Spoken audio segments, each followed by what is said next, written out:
Hello, I'm Sean Finnegan, and you are listening to Restitutio, a podcast to get you thinking about biblical and historical Christianity, to challenge you to follow Christ, and to inspire you to lead a consecrated life.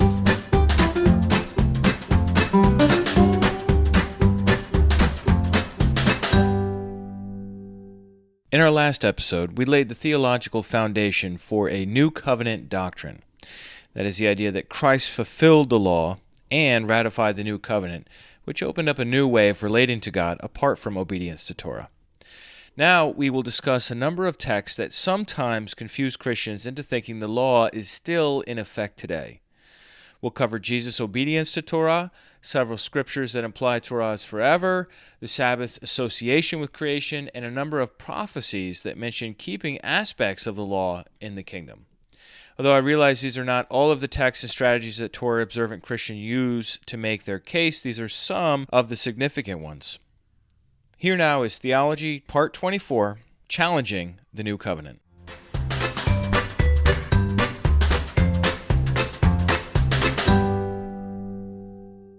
The doctrine is simply that, as we understand it, is because of Christ's obedient life, atoning death, and justificatory resurrection.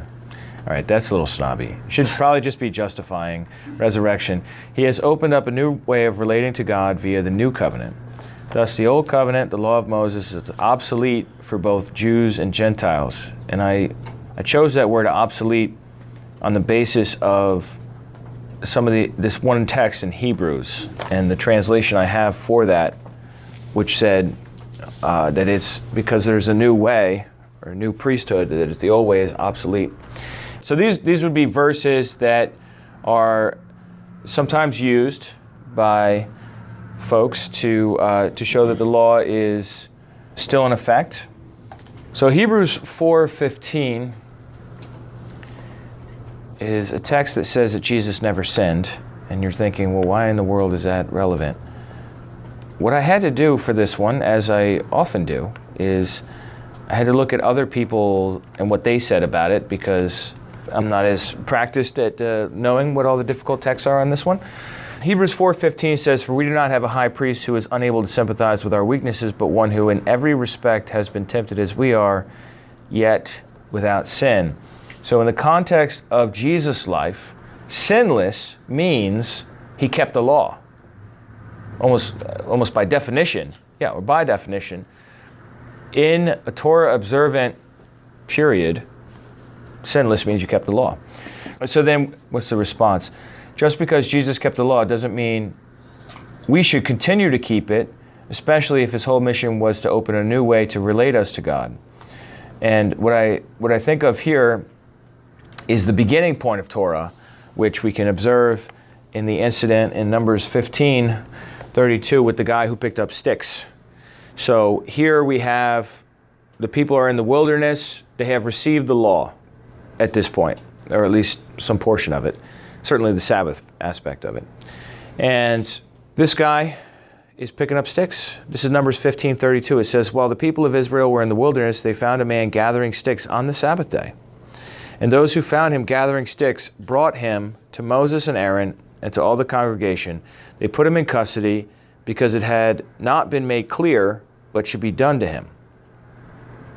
So they're like, what do we do with this guy? He's breaking the Sabbath. These people don't understand the Sabbath. They just have received the Sabbath as the Ten Commandments, and now they have this guy and they don't know what to do with him. And the Lord said to Moses, "The man shall be put to death. All the congregation shall stone him with stones outside the camp." And all the congregation brought him outside the camp to stone him to death with stones, as the Lord commanded Moses. My point is this. I realize it's probably not clear what my point is. So you have creation itself.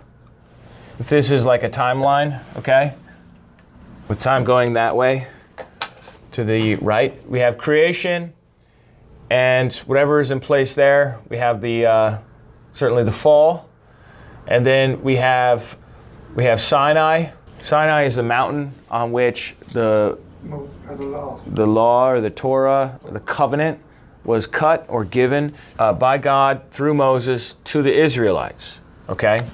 And then you have this little incident which is happening like right about here. You have Numbers 15.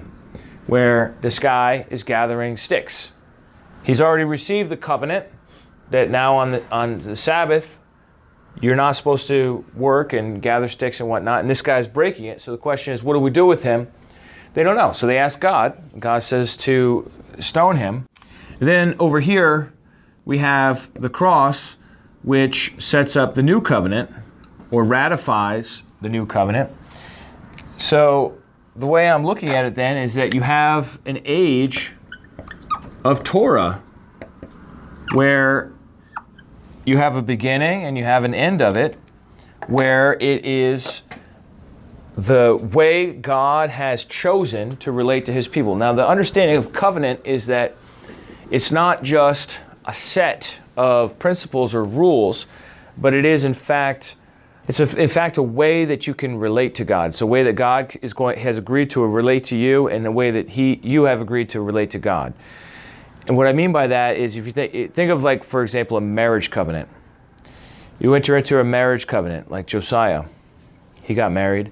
So in his agreement with his wife, there were certain things he said. What kinds of rules did you impose upon yourself? I'm not going to commit adultery. He's not going to sleep with other people, male or female, Roman or Gentile, or Jewish. Cause harm to her. He's not going to hurt her. I will not divorce her. He's not going to divorce her.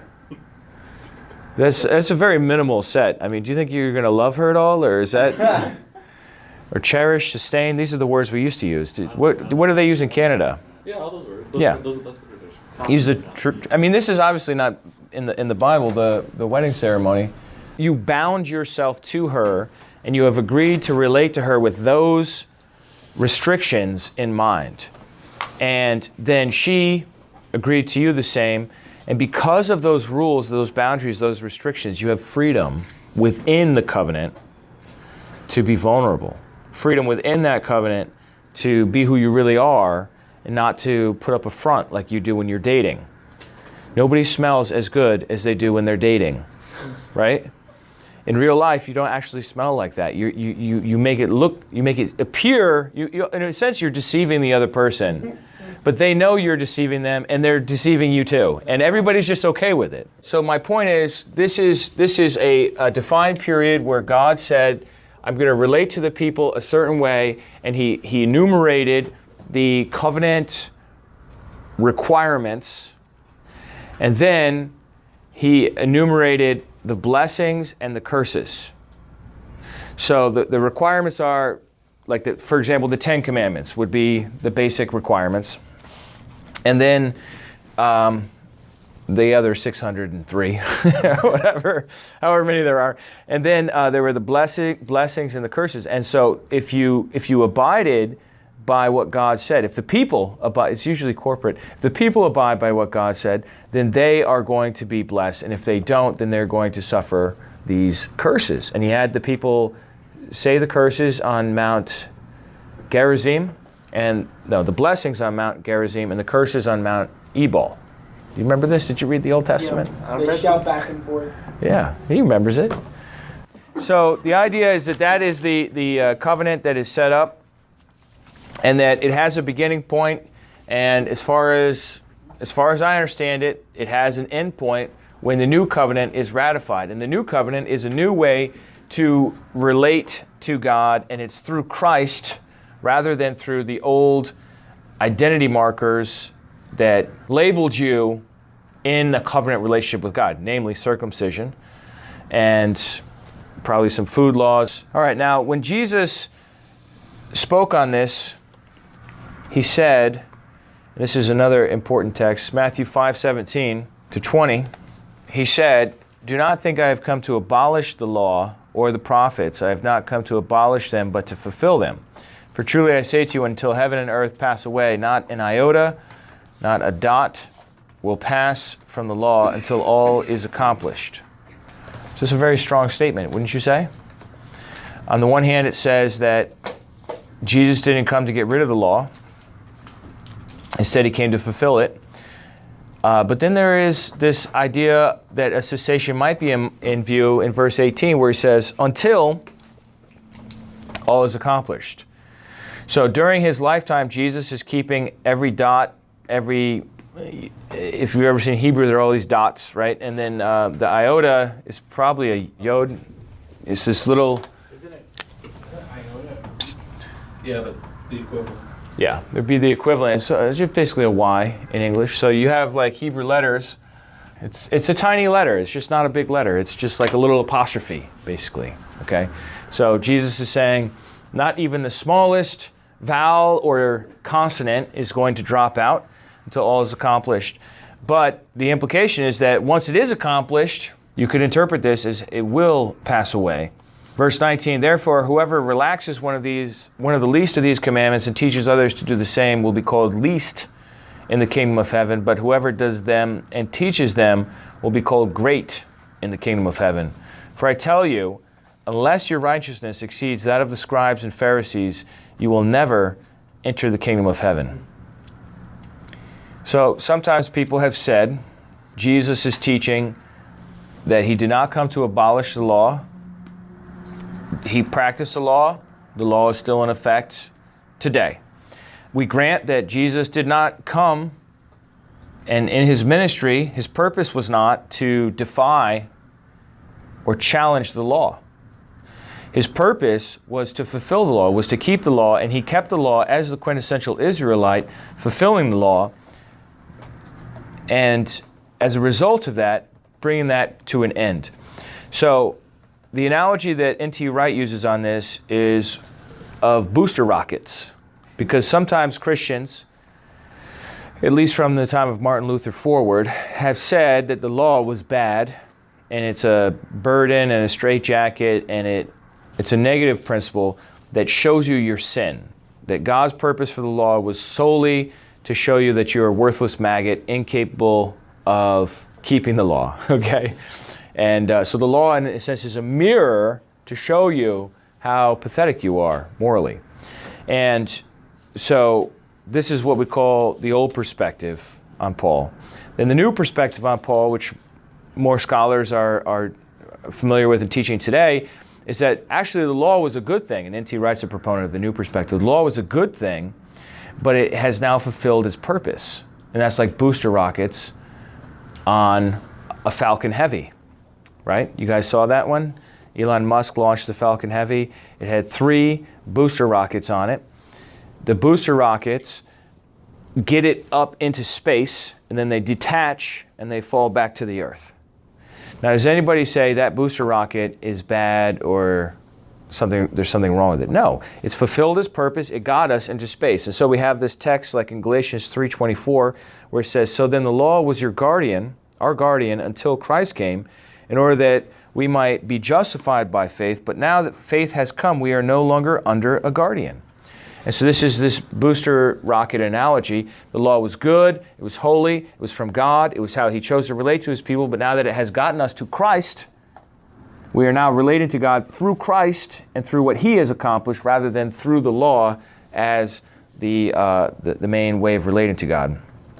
Then I have one more on this same vein here, Luke 16, and 17. The law and the prophets were until John.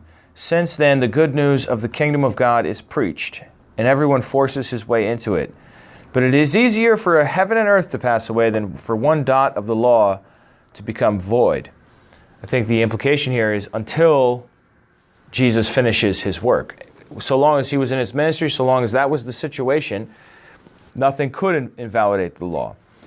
Now, as with the other difficult texts, I don't have time here to establish the perspective, even though I really desire to establish a perspective I'm assuming here, right? Which is very awkward because I haven't established it. I'm just assuming it, and I know you disagree. But that's a whole nother conversation. So I'm just dealing with assuming that the law is not in effect today. What would the difficult text be? I'm saying that these are 3 of them. I don't think the first one's very strong.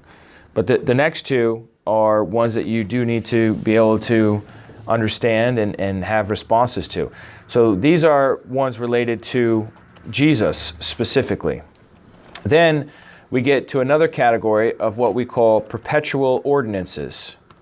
There are several verses in the Bible where it describes the law as perpetual. That means it goes forever. Okay? If we're saying that the law does not hold sway today for Gentiles or Jews, then what are we saying about these verses? Okay, Exodus 29, 27 to 28 says, "And you shall consecrate the breast of the wave offering that is waved and the thigh of the priest's portion that is contributed from the ram of ordination from what was Aaron's and his sons. It shall be for Aaron and his sons as a" what? Perpetual due. Perpetual due. Thank you. The word perpetual means something that goes on forever. Perpetual due from the people of Israel, for it is a contribution. It shall be a contribution from the people, and so on. So what this is saying is that in this offering, the breast, or it's called a wave offering, okay? So you have the breast and you have the thigh. These are going to go to the priests, right? So the priests don't have farms. The priests are doing the service of God. Essentially, a priest is a butcher. I mean, that's not the only thing they do, obviously, but that's a lot of what they do, is they're cutting up the meat in the prescribed way, waving stuff around in the air, putting stuff on a fire, and then they grill other parts of it and eat it, or they preserve it with salt, right? So these would be the portions that are for Aaron and his sons. That's another way to say the priests. So this is saying it's a perpetual ordinance. Now, the majority of these perpetual texts do refer to the Aaronic priesthood. However, we know that Christ's priesthood, according to Hebrews 7, has superseded the Aaronic priesthood, Aaron's priesthood. So this is like Hebrews 7:11. Now, if perfection had been attainable through the Levitical priesthood, for under it the people received the law, what further need would there have been for another priest to arise after the order of Melchizedek, rather than the one named after the order of Aaron? For where there is a change in the priesthood, there is necessarily a change in the law as well. So this is the idea that there's a change in the law. Even though the law was a perpetual law, God's still able to change it. Now here's what's interesting. At the time this is written, the priests are still in the temple making their offerings. Jesus has already ascended into heaven, and he is now already offered himself. But meanwhile, there are still priests on earth making these offerings. And so what he's saying is there's been a change in Torah. There's been a change in what is required for this system, and it has now culminated, and Jesus has fulfilled that role in a way that has brought an end to it for the earthly priests, the priests of Aaron's type now. Then you also have these here, Leviticus 23, 31, and 40. You shall not do any work. This is the Day of Atonement. Throughout your generations and all your dwelling places, it is a statute forever. Yeah, there it is. Okay, it's just not the word perpetual. Is this okay? So this is on the Day of Atonement. You shall not do any work on the very day, for it is a day of atonement. Day of Atonement is not a time of feasting, but it's a day. Yeah. And on that day, the Day of Atonement, Yom Kippur, you're not supposed to work. And he says it's a statute forever throughout your generations in all your dwelling place. It shall be to you a Sabbath. So even if it's not on a Saturday, the Day of Atonement is considered a Sabbath. And then verse 41. This is a feast of booths. You shall celebrate it as a feast to the Lord for 7 days in the year. It is a statute forever throughout your generations. So on the strength of these texts, some have argued that the law is still in effect and that Christians should celebrate the festivals, or at least that Jews should still celebrate these festivals. May I make a point on 31? It said, in all your dwelling places, so it's not temple or priesthood dependent. Are we to drop the Jerusalem Council, Act 15? What's your point? Act 15, Jerusalem Council, says that we wouldn't hold any of the Gentiles to anything other than, there's three of them. No food sacrifice to idols. Yeah, sexual immorality. And blood. No blood. No blood. Yeah. Or food strangled. Yeah. There are multiple interpretations of that. Okay?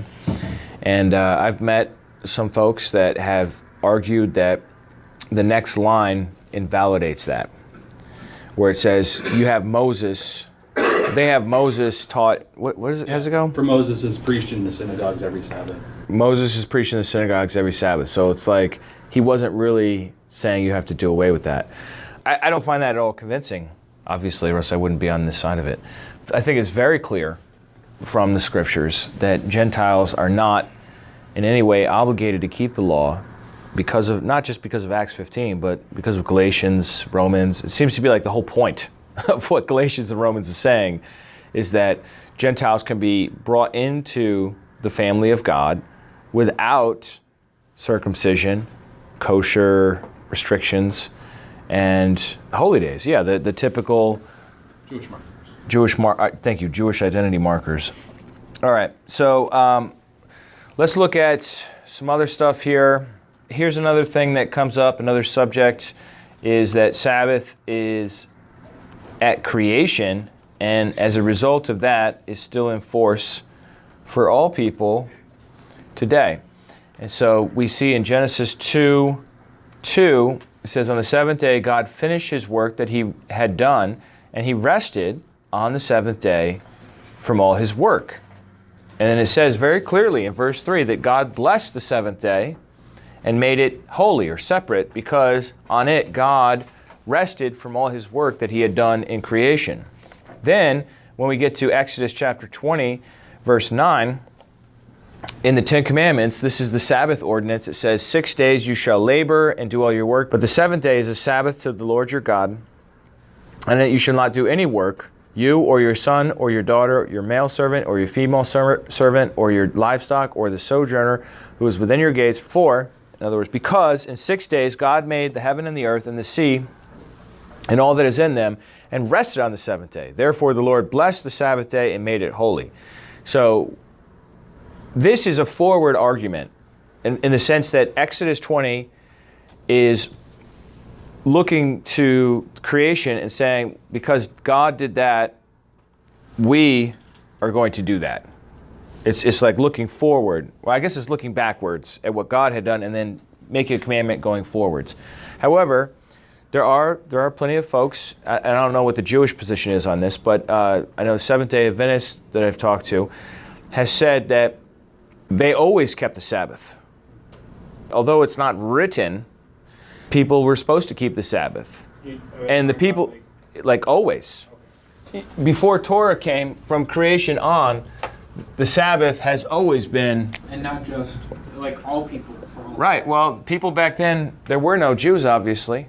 Right. You know, so you have like Abraham, you know, say this is Abe right here, right? So they would say people are already keeping the Sabbath, and then somehow it fell away from remembrance, and so God renewed it at Sinai in giving of the Torah. I don't know if that's a rabbinic thing or if that's Seventh-day Adventist or where I heard that, but it's an argument from silence. So, you know, maybe they did, maybe they didn't, but I don't think you can use it to justify anything, really. So, but I want you to be aware that that might come up. It's interesting, if you look at Deuteronomy 4, is it 4 or 5? Deuteronomy 5, where the Ten Commandments are repeated, the Sabbath is attached with freedom from slavery in that instance. Have you ever noticed that? What verse? It's in Deuteronomy. Well, you have Exodus 20 is the first giving of the Ten Commandments. Deuteronomy is the second giving of the law, right? So in the second giving of the law, you get the Ten Commandments again, repeated in Deuteronomy chapter 5, and it says there that you shall keep the Sabbath, yada, yada, yada. And then it gets to the part where it says, for, and instead of saying God rested on in creation, they say, for, you were slaves in Egypt. So in that interpretation, the Sabbath is a celebration of liberty from slavery. Because when you're a slave, you have to work every day. What is the Sabbath? It's a day off work. You know, at the very basic level. The sign of freedom, right? Just by the by, the Exodus 20 uses remember the Sabbath day, and Deuteronomy 5 uses observe the Sabbath day. So the Jewish people get two different commandments out of the two different versions. I tell you, because they love commandments. Well, you know, the thing is too, they love They love the nuance, the little details. I mean, you've heard them go on about the shape of the bet in Bereshit, Yes. right? These yeah. Well, obviously the meaning is that before, so the bet is this letter right here. Hebrew goes in this direction, so the bet looks like this. Well, actually, it looks like that. It's got a little tail on it, and so they say, well, obviously, this is the word that begins in the beginning. So before this, there was nothing. Since the letter opens that way, there was nothing before the begining. Right? It's a rabbinic interpretation of the... There's a whole thing about why the Aleph... The Aleph was an ox head, right? Yeah, and like how it wanted to start the Torah, but then it gave its way to the Beit. Or something. Yeah, that's interesting. Okay, and then... let me just throw this Ezekiel stuff up here because this is another very interesting place that talks a lot about this. And there's actually an extended discussion of sacrificial offerings. All right, we'll bring that up for you. All right, so eschatological observance. What I mean by that is there are some places that are eschatological. There are prophecies about the end times. And they talk about observing the law or some aspect of the law. So the argument goes like this. If you're going to keep the law in the kingdom, so let's say Jesus comes back right here. That's we'll call that the return. So then from here on, this is what we call the kingdom age. The point that they'll make is, well, if the Torah was observed for all these centuries with the people of Israel, when Jesus comes back, when Messiah comes, we know he was a Torah observant Jew, then if the Torah is reestablished here, why wouldn't you keep it in between? Come on. Well, you don't. So it's an interesting point of view there. All right, so Zechariah 14. Let's just read that. Zechariah 14. Kyle, could you read that? 16 to 21. Yeah. Then everyone who survives of all the nations that have come against Jerusalem shall go up year after year to worship the King, the Lord of hosts, and to keep the Feast of Booths. All right, so that's part of the Torah, the Feast of Booths. 7 days, you take off, you live in a booth or something? Yeah, you live in a booth, and it's a festival. It's a happy time, celebrating the wilderness, right? The wandering in the wilderness? Yeah, basically. Yeah, how God took care of his people in the wilderness wandering. And they celebrate the harvest of the fall. And if any of the families of the earth do not go up to Jerusalem to worship the King, the Lord of hosts, there will be no rain on them. And if the family of Egypt does not go up and present themselves, then on them there shall be no rain. There shall be the plague with which the Lord afflicts the nations that do not go up to keep the Feast of Booths. This shall be the punishment to Egypt and the punishment to all the nations that do not go up to keep the Feast of Booths. Keep going. And on that day there shall be inscribed on the bells of the horses, Holy to the Lord, and the pots in the house of the Lord shall be as the bowls before the altar. And every pot in Jerusalem and Judah shall be holy to the Lord of hosts, so that all who sacrifice may come and take of them and boil the meat of the sacrifice in them. And there shall no longer be a traitor in the house of the Lord of hosts on that day. Oh, maybe we would translate that a retailer. What is retail but purchasing one place and then selling in another place for a higher price, right? So a trader, somebody that's trading. There's an incident in, is it Nehemiah, where there were traders during the Sabbath, and they had to lock the city gates of Jerusalem. But anyhow, what we have here in Zechariah 14 is a prophecy that mentions God taking very seriously whether or not not just his people, but that any nations are keeping the Feast of Booths. And then also this business about sacrifices in verse 21 here. All who sacrifice may come and take of them, take of these holy pots and bowls and whatnot, boil the meat of the sacrifice in them. So this is an eschatological observance of the Torah. What do you think? Oh man, I'm ready. Go for it. What you got? Kingdom. Come on, it's the millennial kingdom. So you think? I think, yeah. All right. So you would say that this right here is like the 1,000 years, and then that would come to an end. And in that 1,000-year period is where he's looking for this prophecy. So you have a new Torah period. Huh. Interesting. Is that your position on it? That this is a new Torah position? And also in between too. But yeah, to me it's because nobody argues before Jesus, and it seems clear from that it's in the millennium. Mm-hmm. So what we're arguing about is like in between. Mm-hmm. You know, it wouldn't ruin my day if I was required to keep the Feast of Booths every year for all of eternity. The Feast of Booths is a joyous occasion. It's wonderful. It memorializes something that God did with his people. And I wouldn't want to forget that. You know what I mean? And so maybe this is forever. Maybe it's for 1,000 years. Maybe it's not eschatological. So those are three possibilities. And What? it's a week-long vacation. Come on. It is a week-long vacation. There's an 8th day tacked onto it. There's the 8th day. It's almost as if God is like, you're going to need that. All right, let's look at the next one. Isaiah 56:6. And the foreigners who join themselves to the Lord to minister to him, to love the name of the Lord, to be his servants, everyone who keeps the Sabbath and does not profane it and hold fast my covenant, these I will bring to my holy mountain and make them joyful in my house of prayer. Their burnt offerings and their sacrifices will be accepted on my altar, for my house shall be called a house of prayer for all peoples. And so this is also supposed to be doing something along the same lines as the last verse about kingdom Torah. Why are there sacrifices?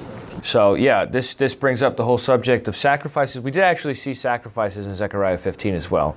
And we're going to see them again in Ezekiel. Let me just read out the last two, and then we'll think about all of them together as one unit.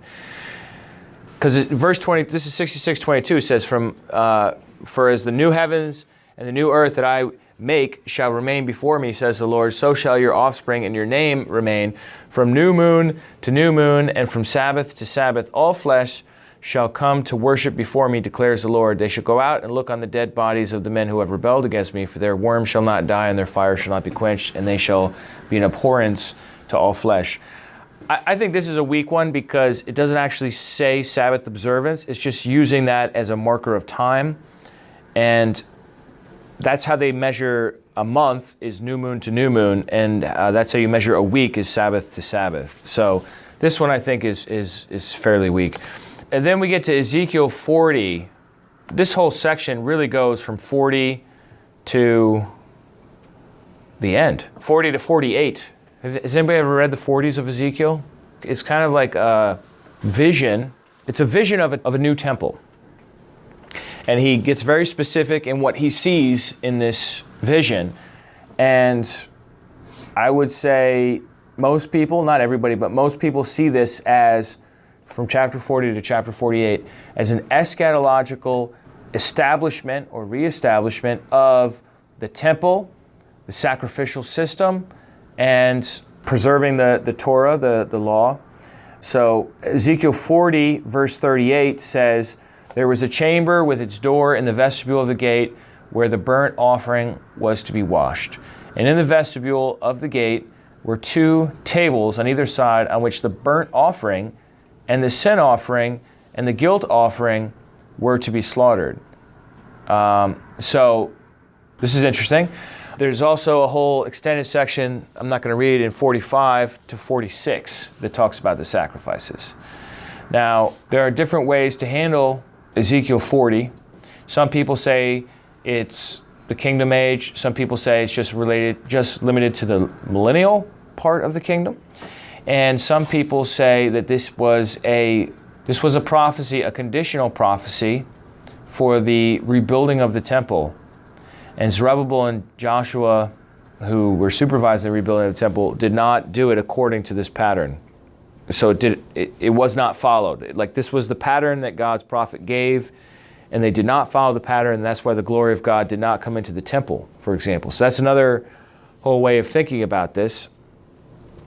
And then the fourth option is that some people, I find this option less attractive, some people spiritualize this entire 8 chapters. In fact, people have written entire books on it where everything is allegorical and refers to something else. And it's really talking about Jesus somehow.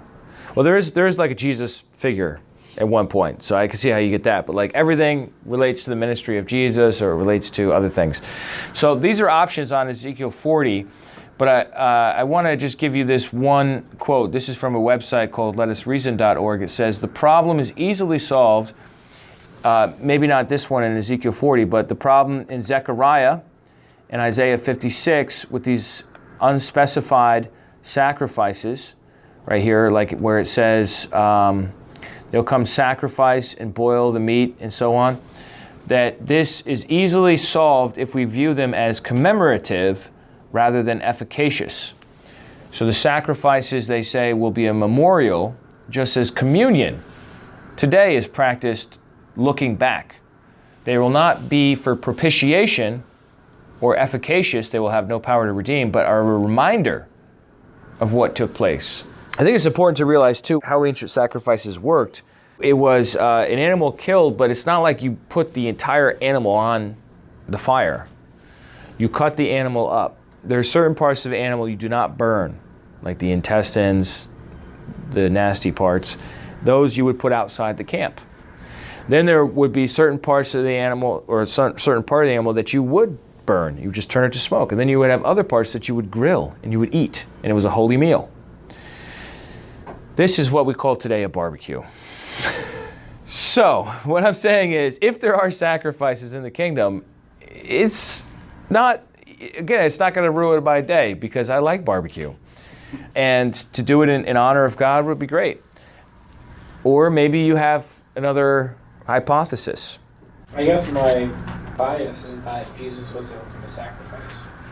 So I don't see any need for sacrifice. Yeah, we cannot dispute that.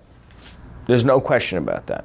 There's a whole section in Hebrews that says what you just said there. Maybe I could see like offerings of like a joy offering or peace, like a love offering, but a sacrifice, especially if we're through the verses we look for, like a sin sacrifice. Right, that Ezekiel one. That just does not line up with the kingdom age. That doesn't line up with immortal people. And that's why it's a difficult text. Okay, yeah, so it says specifically a burnt offering, sin offering, and a guilt offering, right? And so you would want to opt for a interpretation of Ezekiel 40 through 48 that didn't see this as something that happens in the kingdom age. Well, I can't speak for the rest of the chapters because I'm not super familiar with them. The text that you're referring to is worth reading out because, what is it, chapter 10? This is interesting. Hebrews 10:1, for since the law has but a shadow of the good things to come instead of the true form, the substance of these realities, it can never by the same sacrifices that are continually offered every year make perfect those who draw near.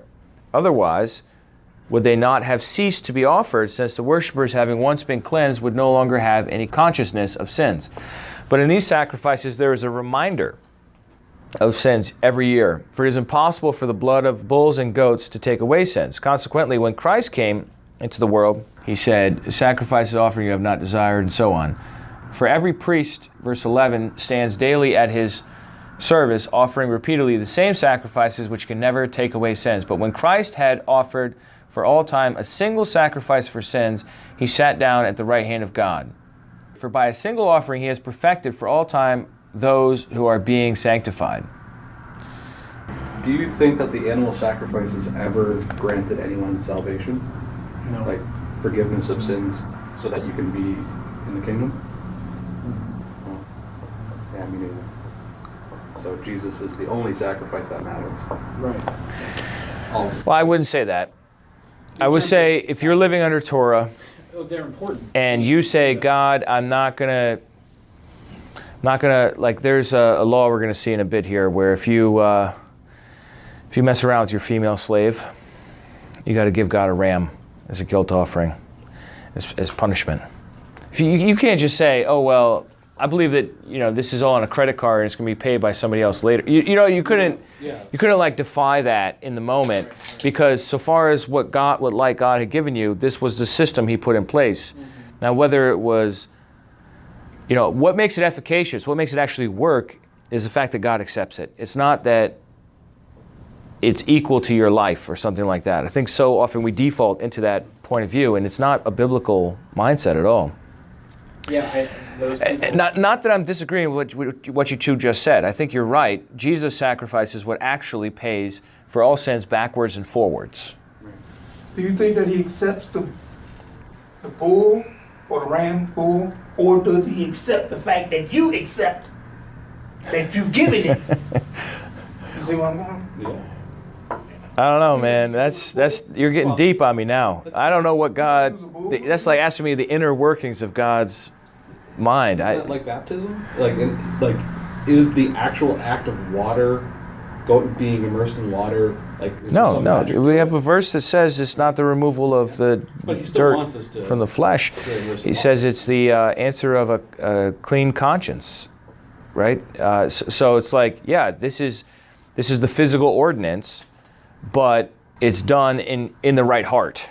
And I don't think you can do either. So like the physical ordinance done in the right heart. Take communion, for example. You take of the bread, you take of the wine, or if you're in the South, juice. That's a physical thing, right? And if you do it with the right heart, the physical thing in the right heart, it becomes a spiritual thing, okay? But there are two ditches on either side of this narrow way. On one side, you have the person who says, I'm going to, like in the Godfather movie, he's in the church taking communion. Meanwhile, his cronies are out murdering people from the other families. And he thinks he's right with God because he's going through the external ritual. That's a ditch on one side. Ditch on the other side is like the Quakers. We don't need communion. We're beyond that. We're just going to take the spiritual reality, right? Isn't that exactly, or like one of the main points the writer to the Hebrews is making, is that sacrifices year after year can never actually change your conscience. It's got to be God through Christ. You know, so that's what I take out of Hebrews. At least one of the things is we're talking about two different ways God deals with sin. One is a temporal, earthly thing, and one is an eternal, heavenly thing. Mm-hmm. And one doesn't like Jesus' sacrifice doesn't cancel the animal sacrifices. That's why, in my opinion, they're still there in the kingdom. But you can't have the animal sacrifices without the greater sacrifice of Jesus. Otherwise, it's pointless. Yeah. I will also point out that in my essay, The Kingdom is Too Jewish. One of the criticisms that I point out in that work is that a lot of Catholic Christians had against the kingdom was that people who believed in it wanted a Jewish future, so to speak, where there would be sacrifices and there would be marriage and there would be all these kinds of things.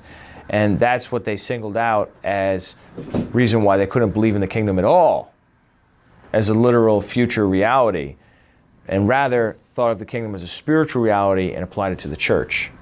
So this issue is not sort of just an appendix in the back of systematic theology. It's something that has a long history to it and is worth considering. But that's it for today. Thanks for tuning in, everyone. This now rounds out our 24-part theology class, which we've been doing since January 3rd of this year. And it's now July. So the 7 months of theology. If you made it this far, congratulations. And at the same time, you probably get the impression that we have only scratched the surface. So, but I have to cut it off somewhere, right? In the meantime, while this class has been running, I've been busy recording and preparing lots of fresh new content on a whole host of other subjects for your edification, education, and consideration. I've done a number of interviews, and I've got several more lined up in the near future. So I'm looking forward to putting them out in the next weeks and months. But before closing out, I did want to interact with some feedback that recently came in from our last episode, Theology Part 23 on the New Covenant. Brian writes in, Dear Sean, hopefully I can receive the same words of kindness that you gave Chuck at the end of this episode, for I too travailed listening to this, knowing full well that I would disagree. Earlier on in the lecture, you were juxtaposing the Old and New Covenants. You mentioned that offering sacrifices at the temple is not part of the New Covenant. Please indulge me. And then Brian goes on to quote Jeremiah 33, which he says is a New Covenant text. I'm not really sure why he says that's a New Covenant text. I don't think I saw any statements about being in the New Covenant there.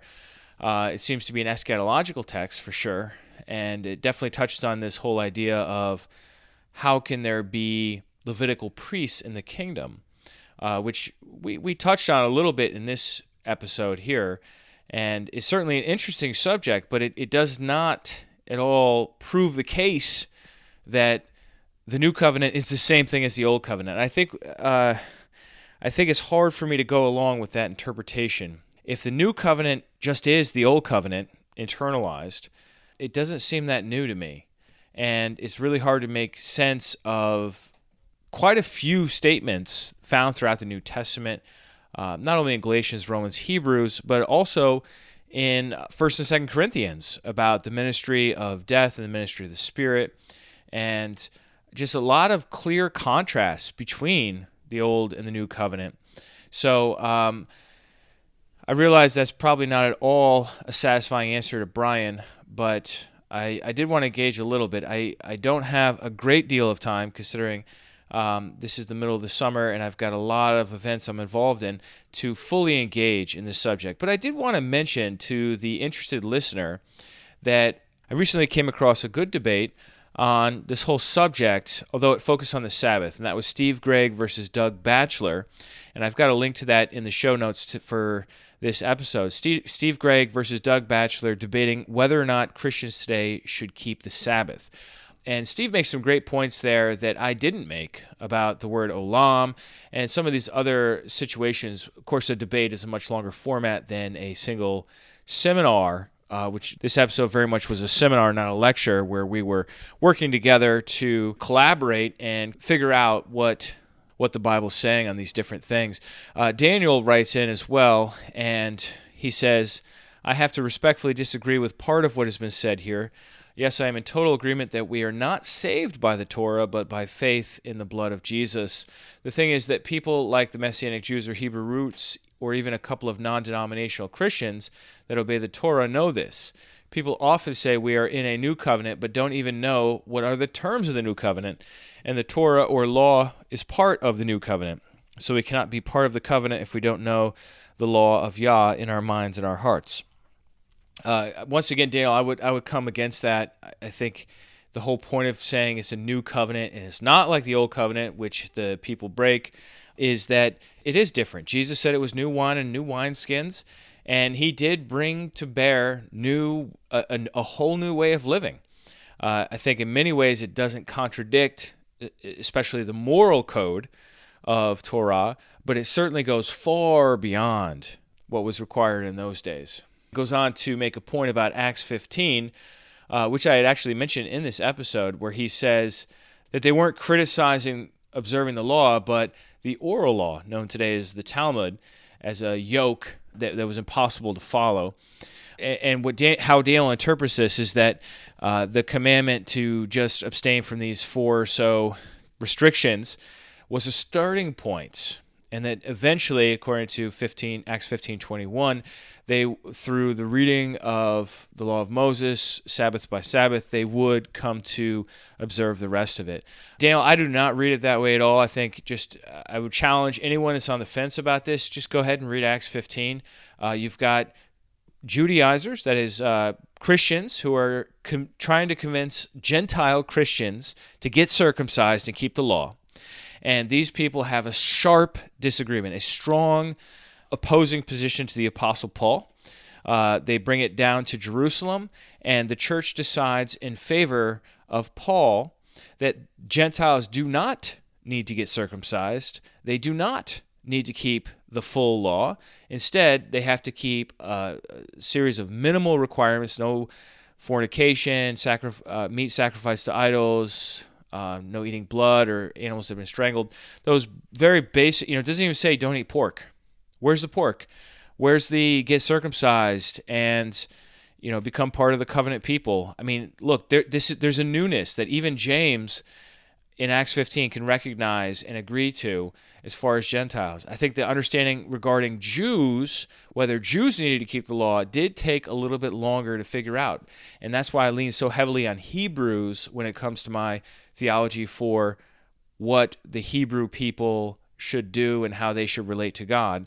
But that wasn't really something that I focused on in this episode. It was more the question of Gentiles and whether Gentiles need to keep the law.